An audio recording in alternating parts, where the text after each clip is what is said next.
ఒకవేళ అలాంటి అవకాశం వచ్చినట్టయితే మా జనరల్గా విఐపి అండ్ విఐపి గారి మూమెంట్స్లో అనేకమైన డ్రోన్స్ ఎగిరేస్తూ ఉంటారు.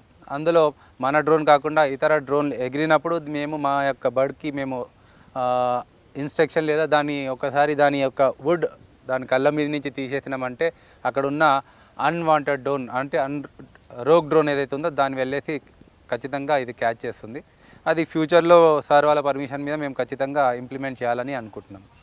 ఓకే, అంతేకాకుండా మీరు అంటే నక్సల్స్ ప్రభావిత ప్రాంతాలు కావచ్చు, అదేవిధంగా అసాంఘిక శక్తులకు సంబంధించినటువంటి వాళ్ళని టార్గెట్గా చేసుకొని డ్రోన్ వెళ్ళలేనటువంటి సిచ్యువేషన్లో ఈ డేగలను పంపించి అక్కడ ఉన్నటువంటి మ్యాప్ను దృశ్యాలన్నిటిని కూడా రికార్డ్ చేసి మీకు ఉన్నటువంటి హ్యాండ్లర్లకు ఎలా చేరవేస్తుంది, ఆ విషయంలో మీరు ట్రైనింగ్ కొనసాగిస్తారా? ఇప్పుడు వరకు ఆ ఆలోచన లేకుండే మాకు. ఎప్పుడైతే మీరు చెప్పిన తర్వాత మాకు కూడా ఆలోచన వచ్చింది.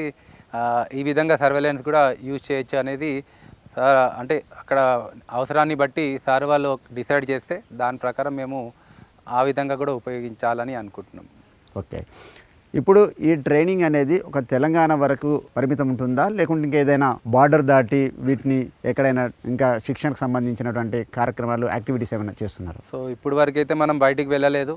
ఒకవేళ వెళ్ళినా కూడా మనం తెలంగాణ వరకు పరిమితం ఉంటాం. ఎందుకంటే మనం తెలంగాణ ఇంటిగ్రేటెడ్ ఇంటెలిజెన్స్ ట్రైనింగ్ అకాడమీలోనే మనం దీన్ని శిక్షణ చేస్తున్నాం. సార్ వాళ్ళ పర్మిషన్ ఇస్తే ఖచ్చితంగా అవసరమైన మేరకు వేరే రాష్ట్రాల్లో కూడా సార్ వాళ్ళు పర్మిషన్ ఇస్తే ఖచ్చితంగా తీసుకువెళ్ళచ్చు. అయితే ఈ డేగ కావచ్చు, ఈ గద్దలకు అంటే నెలవారీ గద్దెని ఖర్చు ఎంత అవుతుంది, ఇది ఎలాంటి ఫుడ్ని తీసుకుంటుంది? సో ట్రైనింగ్లో ఉన్నప్పుడు ఒకలా ఉంటుంది, దాని యొక్క మోల్టింగ్ పీరియడ్ ఉంటుంది. ఆ టైంలో ఒక టైప్ ఆఫ్ ఫుడ్ తీసుకుంటుంది.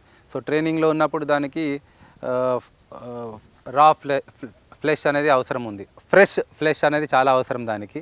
ఎందుకంటే దాన్ని బట్టే దాని యొక్క బాడీ పోచర్ అనేది కండిషన్ అవుతూ ఉంటుంది. దానికోసం ఫ్లెష్ అనేది ఫ్రెష్ ఉండాలి దాని గురించి దానికి పీజన్స్ కావచ్చు, అలాగే మా దగ్గర బీఫ్ అండ్ చికెన్ వీటిని దానికి ఫీడింగ్గా ఇవ్వడం జరుగుతుంది. అండ్ నెలకి ఒక డేకి 3000 రూపీస్ దగ్గర ఖర్చు అవుతుంది ఖాళీ ఫుడ్ కోసం.